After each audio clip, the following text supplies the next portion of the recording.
Eu não entendo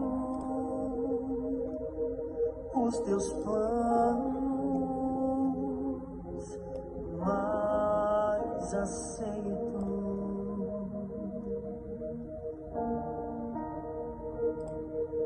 Não conheço os teus caminhos, mas confio.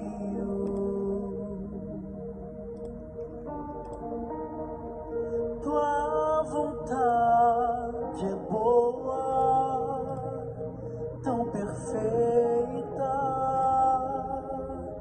e agradável. Boa noite, irmãos e irmãs, seguidores. Hoje vamos estudar aqui um tema bastante importante e polêmico, né? O tema da aula de hoje é do ventre à eternidade, porque a vida importa para Deus. Então, um tema bastante atual, né, nos dias de hoje, e bastante polêmico. Nós vamos seguir nossos estudos aí da Palavra de Deus e entender um pouquinho sobre esse tema. A tua graça me alcança, o teu poder se aperfeiçoa na minha fraqueza. Antes de iniciar, vamos falar com o Altíssimo, né? Para quem está ouvindo a mensagem entender de forma suave, impactante nas suas vidas e transformadora. Vamos orar, falar com o nosso Senhor.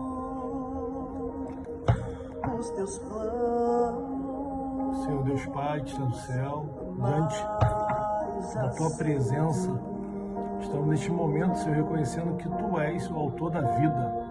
Te agradecemos, Senhor, por mais este encontro e pedimos, Senhor, a direção do Teu Espírito Santo para que possamos tratar deste tema com temor, sabedoria e amor. Que cada palavra que compartilhada seja para edificação, para entendimento e para defesa da vida, que é dom precioso vindo de Ti. Abençoa todos que estão ouvindo e nos ajuda a compreender a Tua vontade. Em nome de Jesus, pedimos e te agradecemos por cada ouvinte, meu Pai, dessa mensagem, que venha ser uma mensagem transformadora e venha impactar as vidas de todos que estão ouvindo e seja transformadora para as pessoas meditar, pensar no tema. Te pedimos e te agradecemos pelo dia de hoje, 13 de setembro de 2025, um dia abençoado, sábado que o Senhor nos concedeu. Obrigado, Senhor, pelo sacrifício na cruz, em nome de Jesus. Amém. Então, nosso tema, como a gente iniciou aqui na nossa aula de hoje, é o ventre à eternidade, porque a vida importa para Deus. Então, hoje nós vamos estar nesse tema, debatendo aqui, conversando, né? E depois podem mandar mensagem, qualquer dúvida, qualquer pergunta, né?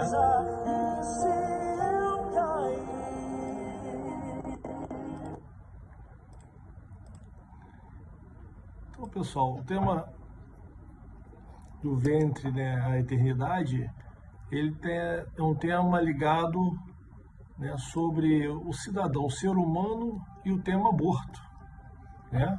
O aborto nos dias atuais, né? O que a Bíblia acha, o que a palavra do Senhor acha sobre esse tema? Um tema bastante polêmico, né? Diverge aí várias opiniões, né? Então vamos avançar nesse tema. Então, os estudos, né, da Organização Mundial têm informado, né, que no século passado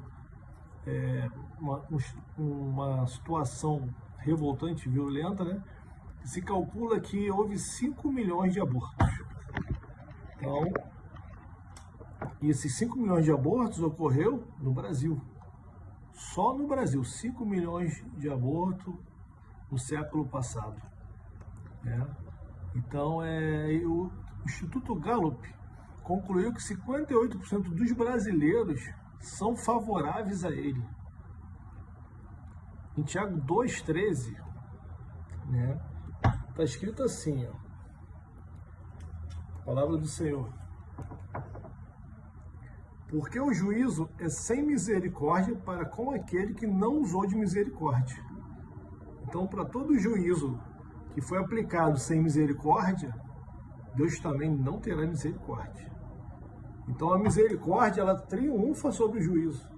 Então, se for um juízo bom, vai ter misericórdia de Deus. Se não for, Deus não terá misericórdia. Então, está na palavra do Senhor aqui, em Tiago 2,13, há mais de 2000 anos. Então, a Bíblia diz que o juízo será sem misericórdia sobre aquele que não fez misericórdia.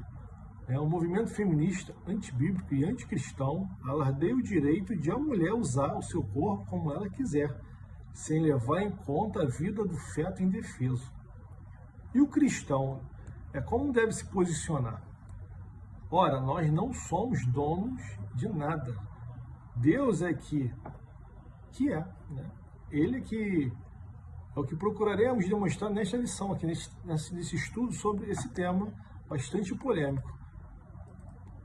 A palavra aborto vem do latim aborto, do verbo abortare, com o significado de pôr-se ao sol, desaparecer no horizonte, e daí morrer, perecer.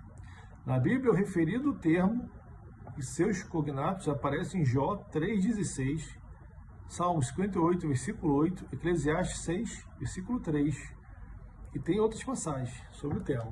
Segundo o grande dicionário de medicina, aborto é a expulsão espontânea ou provocada do feto antes do 6º mês de gestação, isto é, antes que o feto possa sobreviver fora do organismo materno. O aborto na Bíblia. O que a Bíblia vem elucidar sobre o tema? Não são muitas as referências sobre o tema. No Pentateuco, vemos uma referência sucinta sobre o caso de aborto acidental, em que uma mãe fosse ferida por alguém e viesse a morrer. Êxodo 21, 22. Neste caso, não haverá pena de morte, mas o causador teria que pagar uma indenização. Jó, lamentando o dia de seu nascimento, diz que preferia que não houvesse acontecido, pois seria como as crianças abortadas. Então Jó, na sua infinita nervosismo naquele momento difícil, ele desejou que não tivesse nascido. Mas mesmo assim tinha um propósito, Todas as dificuldades, as lutas, estavam sob o controle do Senhor. Ou seria como crianças abortadas que nunca viram a luz. Isso está escrito em Jó 3,16. Não há qualquer referência bíblica que dê margem ao ato do aborto provocado, pois trata-se de um ato em que a vida de um ser indefeso é ceifada. O feto, em seu começo, é uma pessoa? Uma pergunta, para a gente pensar. Será que o feto está iniciando está sendo gerado, está crescendo mês a mês? Será que ele é uma pessoa? Será que ele tem alma, tem espírito? Então, vamos avançar aqui no nosso tema. A infusão da alma no ser gerado. Entendemos que a alma e o espírito são colocados por Deus no embrião, com a concepção. É oportuno dizer que aqui a vida humana, do seu início ao fim, está em grande parte encoberta por um véu de mistério que só o próprio Criador e sustentador conhece. Peso da palavra do Senhor sobre Israel, fala o Senhor, o que estende o céu, o que funda a terra e que forma o espírito do homem dentro deles. Está escrito lá em Zacarias 12, versículo 1. E mais, porque para sempre não contenderei, nem continuamente me indignarei, porque o espírito perante mim se enfraqueceria, e as almas que eu fiz. Isaías 57, versículo 16. Outro exemplo de João Batista e de Jesus. Importante. Tudo indica que Maria, mãe de Jesus, já o tinha no ventre há 1 mês, 4 semanas, quando foi visitar Isabel, sua prima. Esta estava com 6 meses grávida de João Batista, está em Lucas 1,36, tendo nela um feto de 24 semanas. A Bíblia nos mostra que, ao ouvir Isabel a saudação de Maria, a criancinha saltou no seu ventre. Isabel foi cheia do Espírito Santo. Lucas 1, versículo 41. No ventre de Maria não estava uma coisa, mas o Salvador do mundo, o Senhor Jesus. No ventre de Isabel não estava desprovido de alma, mas uma criancinha que pulou de alegria ao ouvir a bendita saudação. O Espírito Santo agiu ali através de uma criancinha ainda em formação. Versículo 41 de Lucas 1. Que bênção, né? Então, o embrião, ele é uma pessoa, mesmo sem ser uma pessoa completa. Não é sub-humano. É uma pessoa em formação, em potencial. Da primeira à oitava semana, 2 meses, completam-se todos os órgãos, apresentando inclusive as impressões digitais. Aos 3 meses, no útero, o bebê já está formado, esperando crescer para vir à luz. Mas como houve o feto desde a concepção, queremos que o bebê não só tem vida, mas possui alma e espírito dentro dele. Podemos verificar em Zacarias 12, versículo 1. Então, existem diversos tipos de aborto.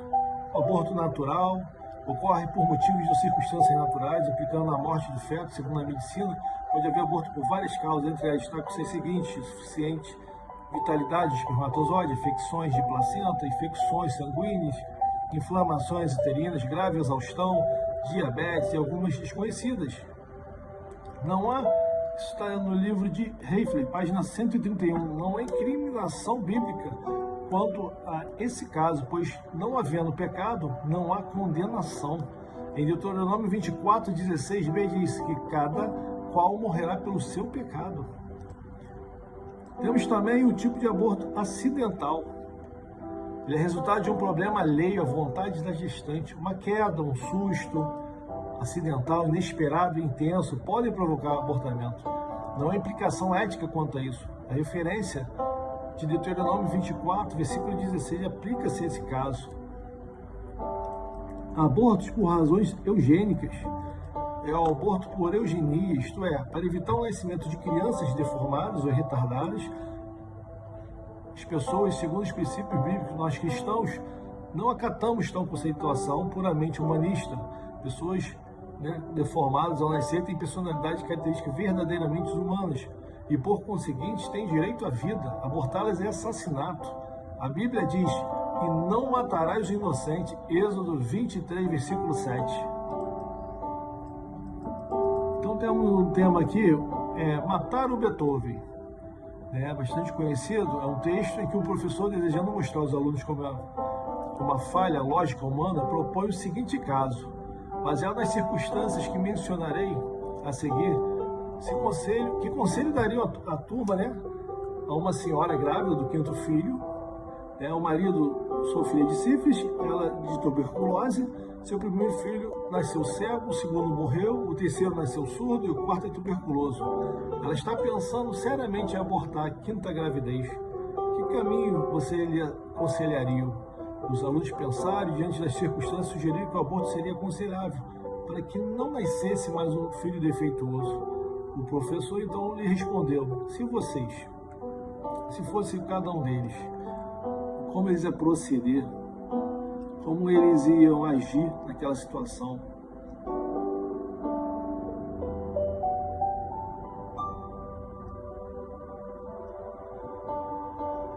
Então no ventre não há um amontoado de células, mas uma vida criada por Deus. Então essa história do Beethoven é uma lógica humana. Tivesse prevalecido o mundo, não teria recebido um dos maiores gênios da música, No caso o cantor Beethoven, que tinha diversos problemas. E esse é o caso particular familiar dele, Bastante conhecido aí nas óperas, Então ele citou esse exemplo. Se devido às dificuldades, nós nunca iríamos ouvir Beethoven, porque ele veio dessa nascente. Então vimos aqui através da palavra do Senhor, vários textos, bíblicos aqui, que impele, né, que de não proceder dessa forma. Temos pessoas que, por algum motivo, né,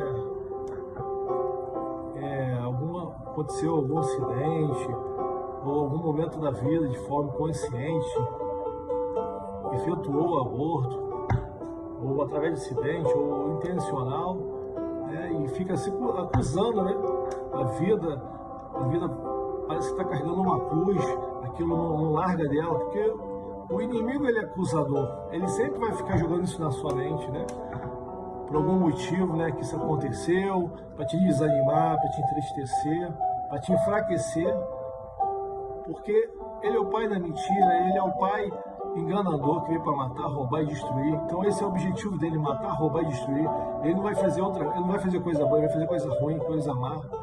Mas na palavra de Deus, né, ela vem para dizer que tem solução, por mais difícil que a luta seja, né, que 1 João 1,9 está escrito: se confessarmos os nossos pecados, ele é fiel e justo para nos perdoar os pecados e nos purificar de toda injustiça. Não importa qual foi a injustiça que a pessoa tenha cometido, né? O Senhor é bom, fiel para perdoar. Ele inclui todo o pecado, né? Inclusive do aborto, pois a promessa é para todo pecado. 1 João 1, versículo 9, está na palavra de Deus. Isaías 1, versículo 18 está escrito: ainda que os vossos pecados sejam como a escarlata, eles se tornarão brancos como a neve. Mesmo pecados considerados graves podem ser lavados pelo sangue de Jesus. Que tremendo! Deus é perfeito. Romanos 8, versículo 1 está escrito: portanto, agora nenhuma condenação há para os que estão em Cristo Jesus. Em Cristo não há condenação eterna para quem se arrepende. Outro exemplo aqui de Paulo, lá em 1 Timóteo, capítulo 1, versículo 13 ao 16, está escrito, né, que Paulo perseguiu, prendeu e consentiu na morte de cristãos. Paulo antes era Saulo, né? Ele depois se converteu, teve o nome mudado para Paulo, mas recebeu misericórdia porque se arrependeu. Isso mostra que até pecados relacionados à vida e morte podem ser perdoados em nome de Jesus. Deus é tremendo, Deus é maravilhoso. Que Deus cuide de cada um que ouve essa mensagem, transforme a vida de cada um. Deus é bom o tempo todo Deus é bom. E essa é a mensagem do estudo de hoje sobre o aborto, a visão, os pontos. A gente falou também aqui sobre uma passagem aqui rápida, a gente comentando aqui sobre a explicação, né, do Pentateuco, foi comentado aqui no vídeo. Então o Pentateuco são os 5 primeiros livros da Bíblia, está incluso Gênesis, Êxodo, Levítico, Números e Deuteronômio. São os livros que foram escritos por Moisés, são a base da lei. Na Torá significa instrução, lei. Para os judeus é um rolo único, contido em divisões.